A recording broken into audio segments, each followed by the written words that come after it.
오늘 설교를 준비를 하면서 하나님이 쓰시는 사람들은 어떤 사람인가라고 하는 것을 구약 성경을 통해서 한번 묵상하는 시간을 가져봤습니다. 그랬더니 하나님은 다양한 사람들을 쓰세요. 하나님은 참 저마다 사람들이 다 다른데 야, 이 사람은 이런 이유 때문에 쓰고 저 사람은 저런 이유 때문에 쓰고 사람들이 하나님이 너무나 크신 하나님이기 때문에 다양한 사람들을 하나님이 쓰시는 모습을 보게 됐습니다. 여러분, 그렇다면 저와 여러분은 모두가 다 한 사람도 빠짐없이 하나님께 쓰임받는 삶을 살아야 될 줄 믿습니다. 하나님은 다양한 모든 사람들을 쓰시기 때문에 그래요. 몇 사람을 한번 소개해 드려 보면 대표적인 사람이 요셉인데 이 사람을 통해서 보면 하나님은 범사의 하나님을 인정하는 사람을 쓰셔요. 형들에 의해서 노예로 팔려가는 인생의 비극적인 순간에도 그는 하나님을 인정합니다. 억울한 누명을 쓰고 모든 것을 잃고 절망에 던져지는 상황에서도 그는 하나님을 인정하지요. 그런 그를 하나님은 놀랍게 쓰신 모습을 보게 됩니다. 그리고 하나님을 개인적으로 만난 사람들을 쓰십니다. 아브라함의 자녀들이 대표적인데요. 하나님은 아브라함을 믿음의 조상으로 불렀잖아요. 그렇기 때문에 그 아들인 이삭이나 야곱이나 그 요셉, 그 후손들도 뭐예요? 하나님 앞에 당연히 놀랍게 쓰임 받을 텐데 하나님은 아브라함의 후손이기 때문에만 쓰신 것이 아니라 그 후손들을 쓰시기 위해서 다 개인적으로 만나 주십니다. 이삭은 이삭대로 개인적으로 만나주시고 야곱은 야곱대로 개인적으로 만나주시고 요셉은 요셉대로 개인적으로 만나주셔요. 그래서 하나님께 쓰임받는 사람은 개인적으로 하나님을 만난 사람들이 하나님께 쓰임받는 모습을 보게 됩니다. 대표적인 사람이 또 모세인데요. 하나님의 비전을 가진 사람을 하나님은 쓰십니다. 모세는 이스라엘 백성들이 노예 생활하는 걸 해방하고자 하는 비전을 가졌습니다. 그런데 실패했죠. 사람을 살인하고 도망자가 됐습니다. 그러나 40년이 됐을 때 하나님은 모세를 찾아가서 너 40년 전에 실패했던 그 꿈, 그 비전 나와 함께 이루자라고 하면서 그를 쓰셔서 이스라엘 백성들을 해방시키는 그런 일에 모세를 쓰십니다. 모세가 그 일에 실패는 했지만 그 비전을 가졌던 모습을 우리들이 보게 되는 거죠. 그리고 하나님은 하나님을 제대로 믿기 위한 결단을 한 사람을 쓰십니다. 룻이라고는 여인이 대표적인 예가 될 수 있는데요. 자기 모압 여인이었고 이스라엘 그 엘리멜렉 가정이 모압에 내려와서 살면서 그 가정에 그 자녀와 결혼을 하면서 하나님을 알게 됐죠. 그런데 남편도 죽고 시아버지도 죽고 시어머니가 모든 걸 다 잃고 다시 이스라엘 땅으로 돌아갈 때 너희들은 다시 친정으로 돌아가서 새로운 남편을 만나서 살라고 그렇게 권면을 했지만 이 룻은요, 나는 어머니와 함께 가서 어머니 하나님이 나의 하나님이 될 거라고 그렇게 결단을 하죠. 이 룻이라고 하는 여인은 어머니를 따라 낯선 이스라엘 땅으로 가는 것이 모험이고 고생이 환하게 보이는 그런 길이었지만 하나님을 제대로 믿기 위한 오직 그 결단으로 이스라엘 땅으로 가지요. 그런데 하나님은 그를 위대하게 사용하셔서 뭐예요? 이 땅에 오시는 예수님의 족보에 들어가는 여인으로 조상으로 그를 쓰시는 그런 모습을 보게 되는 거지요. 그냥 나는 단지 하나님을 제대로 믿기 위한 선택을 한 것뿐인데 하나님은 그런 사람을 또 위대하게 쓰시는 겁니다. 여호수아 같은 경우는 하나님이 주신 자리를 신실하게 지켰을 뿐인데 하나님이 모세의 뒤를 이어서 지도자로 삼아서 그를 또 위대하게 쓰십니다. 다윗 같은 경우는 하나님께 대한 열정이 특별했던 사람입니다. 그런 사람을 또 위대하게 쓰시는 모습도 봅니다. 에스더 같은 경우는요, 살다가 인생의 어떤 결정적인 순간에 믿음의 결단을 하는 그런 결단들을 통해서 하나님이 쓰시죠. 평상시에는 그냥 평범한 삶을 살았는데 이스라엘 백성들이 정말로 전부 다 멸망당할 위기에 처했을 때 왕의 그 부인 왕비가 된 자리가 이때를 위함이 아니냐라고 하는 그런 모르드게의 권면을 듣고는 죽으면 죽으리라 그렇게 결단을 하고 이스라엘 백성들을, 유대인들을 구원하기 위한 선택을 하고 민족을 구원하는 그 일에 결정적인 순간에 믿음의 결단을 내림으로 그가 쓰임받게 되는 모습을 보게 됩니다. 한 사람 더 소개해드리면은 다니엘 같은 경우는 친구들과 함께 바벨론의 포로로 끌려갔지만 하나님 앞에 순전한 믿음을 지키겠다라고 하는 그런 결단을 했는데 하나님은 그런 사람을 또 위대하게 사용하시는 모습을 보게 됩니다. 이런 구약에 하나님이 쓰신 사람들을 묵상하다 보니까 하나님은 다양한 사람들을 쓰십니다. 그들의 허물과 부족함은 많이 있었을지라도 그들에게 있는 그런 하나님 앞에 믿음의 좋은 모습들을 통해서 하나님이 쓰시는 모습을 보게 되는 거예요. 성도 여러분, 여러분 모두가 다 하나님 앞에 존귀하게 쓰임받는 삶을 살아갈 수 있기를 주님의 이름으로 축원합니다. 오늘 우리는 이 사무엘상 3장의 말씀 전후 앞에 있는 1, 2장과 이어지는 이 3장의 내용들을 통해서 하나님이 쓰시는 사람의 두 가지 분명하게 두드러지는 모습들을 가지고 여러분들과 함께 은혜를 나누려고 합니다. 하나님은 어떤 사람을 쓰시고 하나님을 믿는 사람들에게 하나님이 중요하게 여기는 것은 무엇인가? 그 첫 번째는 뭐냐면요, 하나님은 하나님께 드려진 사람을 쓰십니다. 하나님은 하나님께 드려진 것을 소중하게 여기십니다. 여러분, 하나님께 드려진다라고 하는 것은 위대한 것입니다. 그래서 구약 성경에 거룩하다라고 하는 뜻은 하나님께 드려진 것을 거룩하다라고 말합니다. 우리들은 거룩하다 그러면 어떤 생각을 하죠? 죄를 하나도 안 짓고 하나님 앞에 옳은 것만 하면서 그렇게 살아가는 모습이 거룩하다고 우리들이 생각할 수 있겠지만 구약 성경에서 거룩하다라고 하는 뜻은 뭐냐면요, 하나님께 비록 부족하더라도 하나님께 드려진 것, 하나님께 구별되어진 것, 그것을 거룩하다 그래요. 제사장을 거룩하다 그러거든요. 여러분, 제사장도 똑같이 허물이 있고 똑같은 인간이고 죄를 범할 수 있어요. 그런데 왜 제사장을 거룩하다고 합니까?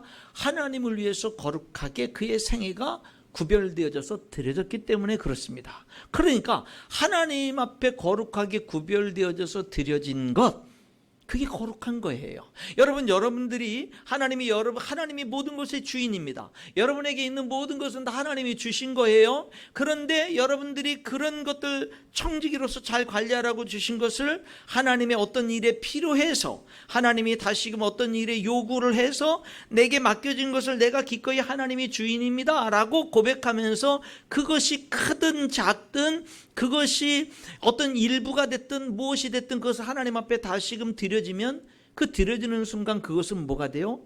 거룩한 것이 되는 거예요. 그것은 위대한 것이 되는 겁니다. 그리고 하나님은 드려진 그것을 통해서 역사하시고 일하시고 영광을 받으시는 분이다라고 하는 겁니다. 그래서 우리는요, 하나님을 믿으면서 드려질 줄 아는 삶을 살아야 되는 거예요. 하나님을 믿으면서 드려질 줄 아는 삶, 드려질 줄 아는 신앙생활을 해야 되는 거예요. 그럴 때 하나님이 일하시는 거예요. 그럴 때 하나님이 역사하는 거예요. 여러분, 그런데 하나님을 믿어도 이 드려진다라는 게 쉬운 게 아닙니다. 그래서 지극히 자그마한 것부터, 그런데 하나님을 믿으면, 구원받고 나면, 그럼요, 신기하게 내 마음속에 어떤 마음이 생기냐면 하나님께 드리고 싶은 마음이 생기는 거예요. 구원받으면 하나님께 뭔가라도 드리고 싶은 마음이 생기는 거예요. 그리고 드리고 나면 기쁜 거예요. 드리고 나면 기쁜 거예요. 하나님을 믿으면, 성령이 우리 안에 임재하시면 그런 변화가 모두에게 일어나는 거예요. 그러면서 드릴 줄 아는 삶을 살게 되고, 나눌 줄 아는 삶을 살게 되고, 그러면서 그 드려짐에 대해서 성장하게 되고 성숙하게 되고, 그리고 헌신할 줄 아는 삶을 살게 되고, 헌신에 대해서 성장하게 되고, 교회 봉사 직분도 그렇습니다. 교회에서 내게 주어진 일도 여러분 구원받고 난 다음에는요, 믿음이 자라가게 되면 그럼 뭐냐? 교회 봉사하는 일, 쉬운 일 하나도 없습니다. 여러분, 뜨거운 여름에 식당 봉사가 쉬운 일이겠습니까? 청소하는 봉사가 쉬운 일이겠습니까? 여러분, 성도들을 신방하고 성도들에게 전화를 하고 교회를 잘 안 나오는 성도들을 권면하고 하는 일은 쉽겠습니까? 여러분, 교회 일 가운데에 어느 것 하나 쉬운 일이 어디가 있겠습니까? 내게 맡겨준 그런 일들을 감당하는 것 가운데 쉬운 일이 어디 있어요? 교사가 돼서, 구역장이 돼서 성도를 섬기는 일들은, 그런 일들은 쉽습니까? 내가 나에게 맡기신 영혼들 한두 명, 두세 명, 서너 명, 그런 사람들을 섬기는 일은 쉬운 일입니까? 여러분, 그 어느 것 하나, 전도하는 일은 쉬운 일입니까? 어느 것 하나 쉬운 일은 없습니다. 그런데 뭐 하는 거죠? 그런 일을 기꺼이 하는 거죠. 그리고 그런 일에 있어서 뭐 하는 거예요? 성장해 나아가는 거지요. 성장해 나가는 거예요. 사랑하는 성도 여러분, 여러분들이 해야만 하는 그러한 맡겨진 직분 속에 해야만 하는 일들이 있다면 기꺼이 하실 수 있기를 축원합니다. 감사함으로 하세요. 예, 그리고 어차피 해야 되는 일이라면 노래하면서 하세요. 찬양하면서 하세요. 힘든 일 맞습니다. 그러나 즐거움으로 할 수 있기를 바랍니다. 즐겁게 하세요. 감사함을 하세요. 여러분, 그 일들은 하나님이 나에게 직분을 맡기신 것은 나를 충성되이 여겨서 직분을 맡긴 겁니다. 충성되이 여겨서 직분. 여러분, 하나님이 여러분에게 어떤 직분을 맡기신 것은 여러분을 인정한 겁니다. 여러분은 축복한 거예요. 여러분, 우리가 하나님을 믿고 구원받은 자녀로 살아가면서 하나님을 섬길 만한 어떤 직분과 봉사나 어떤 그런 것들이 없이 살아가는 것보다 나에게 봉사할 자리가 있고 봉사할 마음이 있는 것이 축복이다라고 하는 겁니다. 저는 오늘 이 설교 말씀을 준비하면서 하나님 앞에 드려진다라고 하는 것은 거룩한 것이구나. 하나님께 드려진다라고 하는 것은 그 자체가 위대한 것이구나 라는 것을 깨닫게 됐습니다.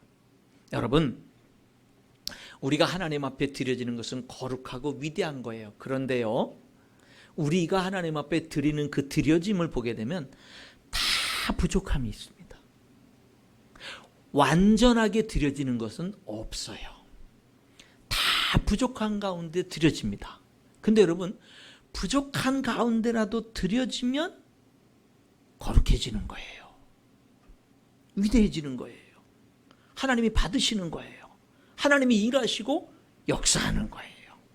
여러분, 부족하더라도 드려질 줄 아는 삶을 살아갈 수 있기를 주님의 이름으로 축원합니다. 부족할지라도. 오늘 여기 사무엘이라고 하는 사람이 하나님께 쓰임 받았어요. 이스라엘의 격동기 위기의 시대에 이 사무엘이라는 사람이 혜성같이 나타나서 하나님께 쓰임 받고요, 정말로 왕정시대로 변화되어져 가는 그런 시대에 두 명의 사울왕과 다윗왕에게 기름을 붓는, 두 사람을 왕으로 세우는 일에 쓰임받은 사람이 이 사무엘이라고 하는 사람입니다. 그는 어떻게 쓰임받느냐? 첫 번째는요, 하나님께 드려짐으로 쓰임받았어요. 그의 어머니가 이 사무엘을 낳자마자, 젖을 떼자마자 하나님께 드려버렸어요. 그랬더니 하나님이 그를 쓰신 거예요. 근데 여러분, 어머니 한나가 이 사무엘을 하나님 앞에 드리는 모습과 과정을 보면은 여러분, 고결하지 않습니다. 허물이 많이 있습니다. 왜요? 그 집안에 남편 하나에 아내가 둘입니다. 한 아내는 아기를 낳지 못해서, 한나는 아기를 낳지 못해서 큰 어려움이 있고, 한 아내는 남편이 자기를 사랑하기보다는 다른 여인을 사랑한다는 것 때문에 어려움이 있습니다. 그랬더니 이 분인나라고 하는 여인은요, 자기의 그 어려움을 한나라고 하는 아기를 낳지 못하는 그 여인을 향해서 공격함으로 자기의 어려움을 해소하려고 합니다. 한나는 하나님 앞에 나아가서 자기의 어려움과 원통함을 쏟아부으면서 기도하면서 해소합니다.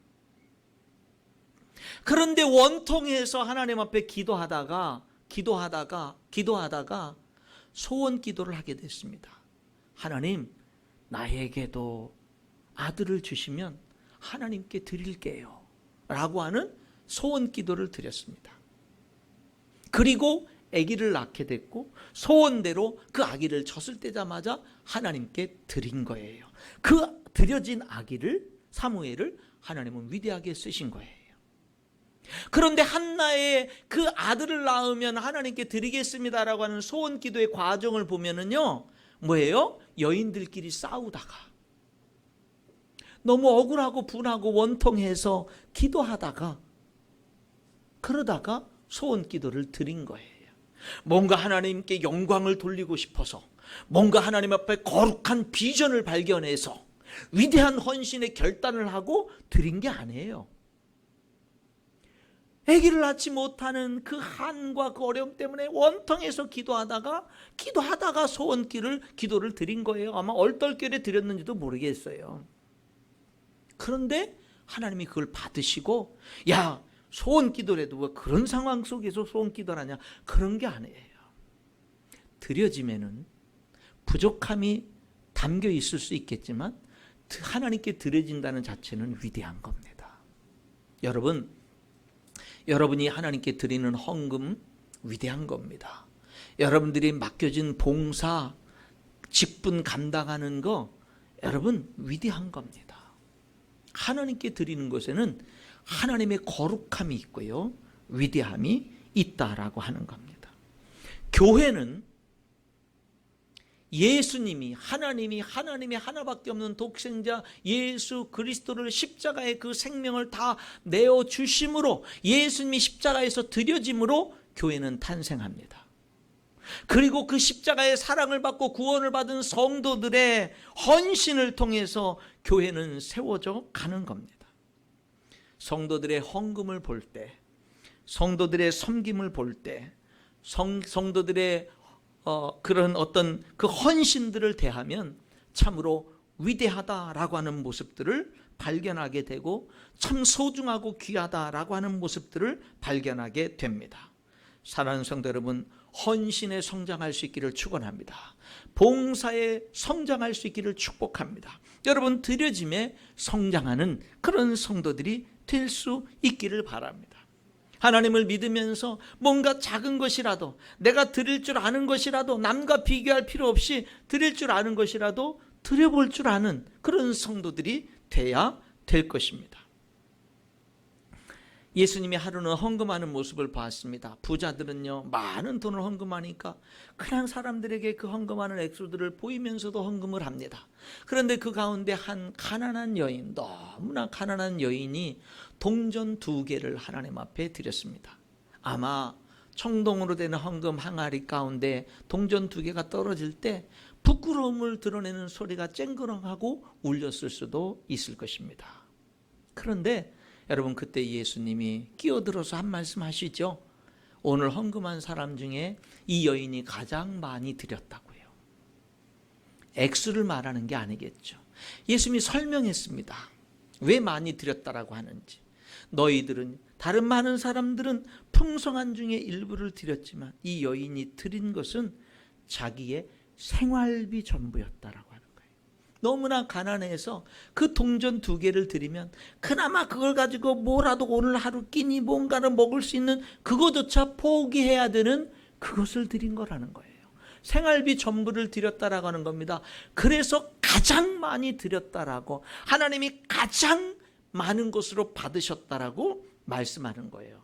여기에는요, 위대한 진리가 담겨져 있어요. 하나님이 받으시면은 비교해서 받으시지 않는다라는 거예요. 하나님이 받으시는 것은 그냥 내게 주어진 것에서, 하나님과 나와의 1:1 관계 속에서 드려지는 것을 받으시는 거예요. 그것을 귀하게, 크게, 값지게 받으시는 겁니다. 다시 말씀드리지만 하나님께 드려지면은 거룩함이 있고 위대함이 있는 겁니다. 여러분, 하나님은요, 믿음의 조상 아브라함을 마지막으로 테스트한 것이 아들 독자 이삭을 모리아 산에 가서 번제로 드리라는 것이었습니다. 아브라함이 아내와도 상의하지 않고 그제 이 모리아 산 정상에서 이삭을 결박해서 칼로 내려치려고 할 때, 그때 하나님은 다급하게 아브라함을 부릅니다. 아브라함아, 내 아들 독자에게 손을 대지 마라. 내가 이제야 내가 내 아들보다 나를 더 사랑하는 줄을 알았노라. 그렇게 말씀하시고 그 순간, 하나님의 음성을 듣는 순간 아브라함의 눈이 열리면서 보니까 그동안 보이지 않았던 한 순양이 숯불에 걸려 있어요. 그래서 아들 대신 그 순양을 하나님께 번제로 드리면서 하나님이 순종이 완성되는 그 자리에 미리 예비해 놓으셨구나. 그래서 여호와 이레라고 그렇게 고백을 하게 되는 모습을 보는 겁니다. 고린도전서 1장 26절로 29절에 형제들아 너희를 부르심을 보라. 하나님이 불러서 쓰는 사람은 어떤 사람일까요? 훌륭한 사람일까요? 돈 많은 사람일까요? 많이 가진 사람일까요? 능력 있는 사람일까요? 형제들아 너희를 부르심을 보라. 육체를 따라 지혜로운 자가 많지 아니하며 능한 자가 많지 아니하며 문벌 좋은 자가 많지 아니하도다. 그러나 하나님께서 세상에 미련한 것들을 택하사 지혜 있는 자들을 부끄럽게 하려 하시고. 여러분, 하나님은 얼마나 크고 위대하시냐면 아주 미련한 사람이지만 그러나 그가 기꺼이 하나님 앞에 드려질 때 그를 통해서 정말 지혜로운 사람을 부끄럽게 할 정도의 위대한 일을 이루시는 하나님이다, 이 말이에요. 계속 읽겠습니다. 하나님께서 세상에 미련한 것들을 택하사 지혜 있는 자들을 부끄럽게 하려 하시고 세상에 약한 것들을 택하사 강한 것들을 부끄럽게 하려 하시며 하나님께서 세상에 천한 것들과 멸시받는 것들과 없는 것들을 택하사 있는 것들을 피하려 하시나니 이는 아무 육체도 하나님 앞에서 자랑하지 못하게 하려 하심이라. 여러분, 하나님은 이렇게 위대하신 분입니다. 여러분, 그렇기 때문에 우리가 하나님 앞에 기꺼이 드려진다면 하나님은 그 드려진 것을 통해서 놀라운 일을 이루시는 하나님입니다. 여러분, 여기 한나가 이 사무엘을 낳아서 하나님 앞에 드리는 그 과정도 이렇게 고결하지는 않았잖아요. 마찬가지로 저와 여러분이 하나님 앞에 헌신하는 우리들의 과정도요, 고결하지 않을 수 있습니다. 부족함이 막 묻어날 수가 있어요. 그럼에도 불구하고 드려짐은 위대한 거라는 거예요. 어떤 사람은요, 하기 싫은데 하라고 그래서 억지로 하는 경우도 있습니다. 이것저것 다 실패하고 나서 정말로 피 잔뜩 치고 신학교에 가는 경우도 있습니다. 할 일 없어가지고 하나님의 일에 헌신하는 경우도 있을 수 있습니다.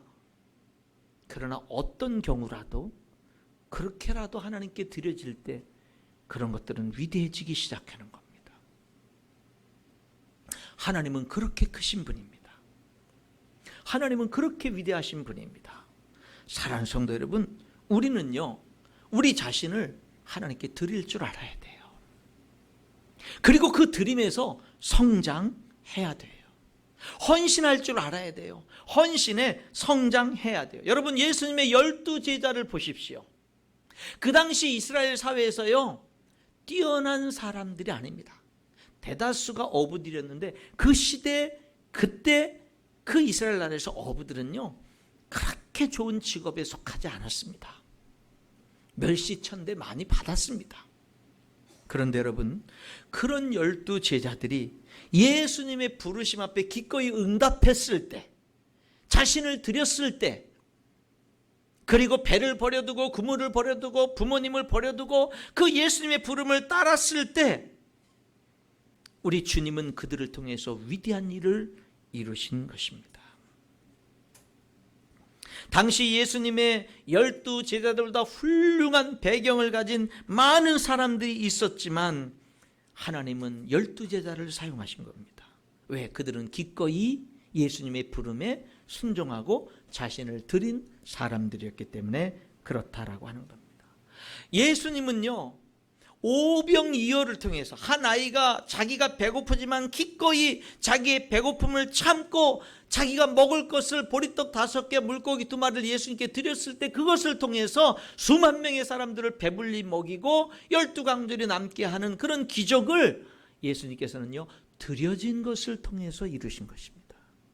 드려진 것을 통해서. 여러분, 오병이어, 수만 명의 사람 앞에 오병이어는요, 아무것도 아닌 것이고 부끄러운 것이지만은 그 부끄러운 부끄럽게 여겨지는 것일지라도 하나님 앞에 예수님께 드려졌을 때 위대한 역사를 이루는 그런 것이 됐다라고 하는 것입니다.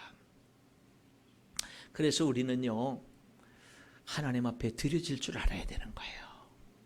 드려질 줄 알아야 되는 거예요. 또 하나, 하나님이 중요시 여기는 거, 하나님이 쓰시는 사람은 어떤 사람이냐면 하나님 말씀을 들은 사람을 쓰셔요.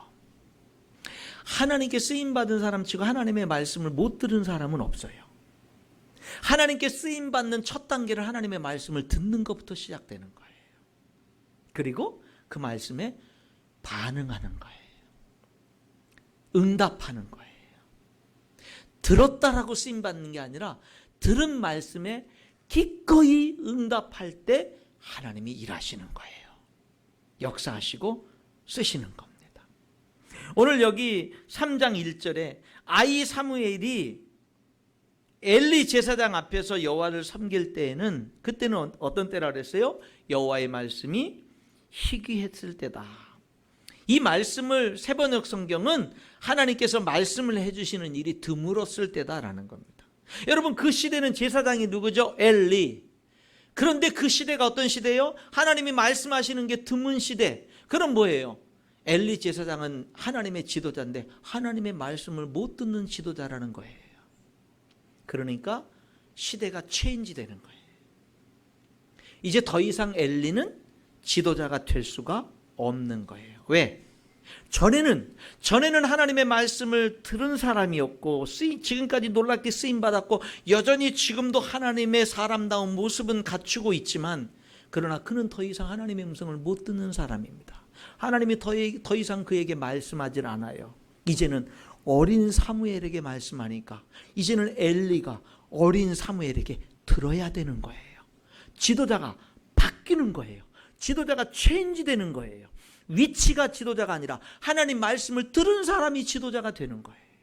이제는 엘리가 사무엘에게 사무엘아, 하나님이 너에게 뭐라고 말씀하시든 물어야 되는 거예요. 여러분, 하나님의 일을 하려면 말씀을 들어야 되는 거예요.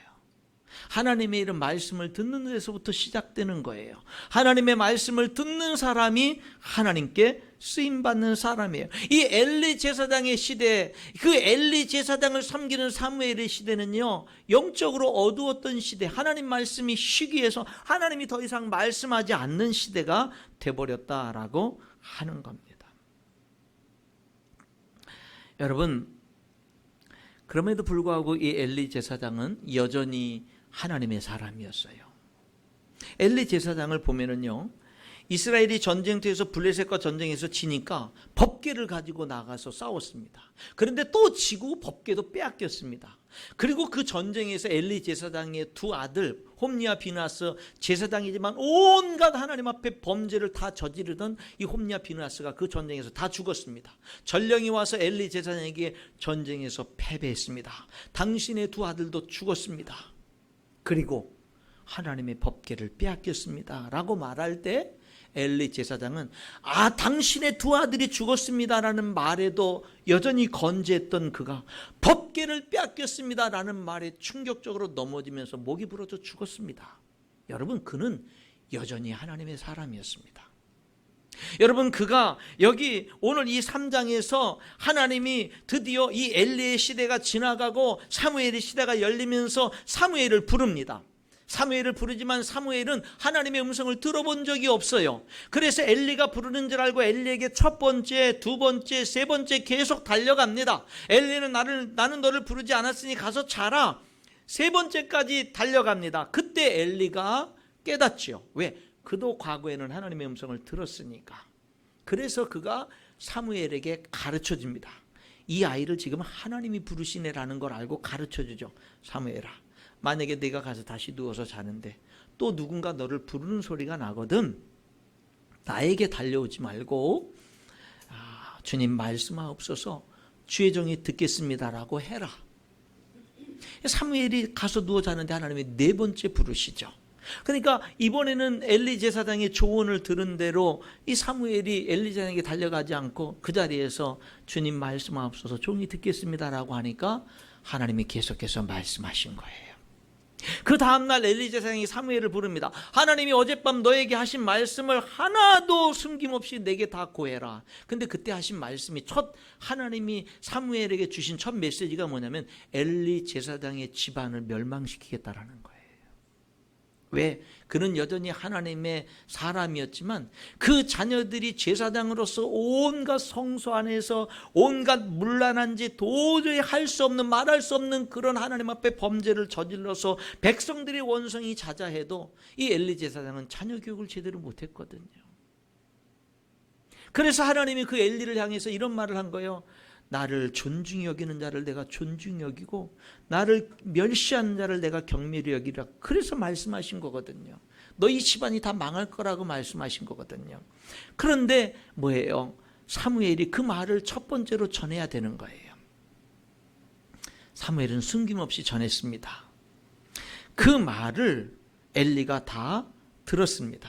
그리고 나서 그 반응이 뭔지 아세요? 3장 18절에 그가 이르되 이는 여호와시니 선하신 대로 하실 것이니라 하니라.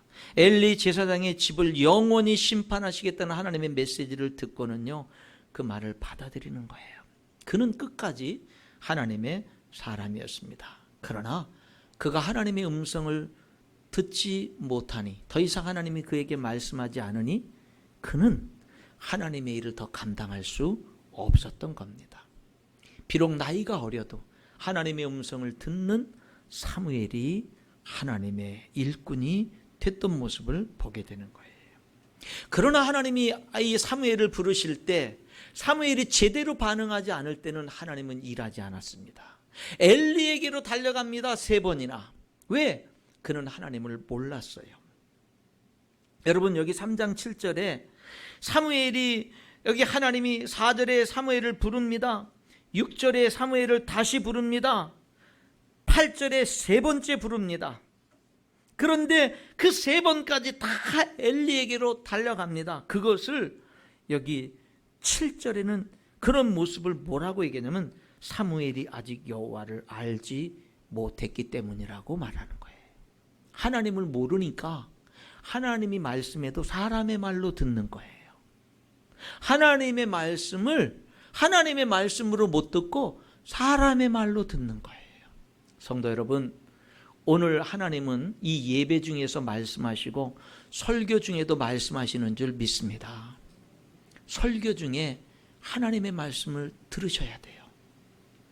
설교를 그냥 정민철 목사의 말로 듣고 다 판단하고 뭐 이렇게 듣는 게 아니라, 오늘도 비록 목사님이 아니면 다른 누군가가 말씀을 전할 때 그 말씀을 전하는 자가 부족하고 말씀을 전하는 그 준비도 부족하고 하다 할지라도 그래도 하나님은 그 설교 말씀을 통해서 말씀하시는 분이에요.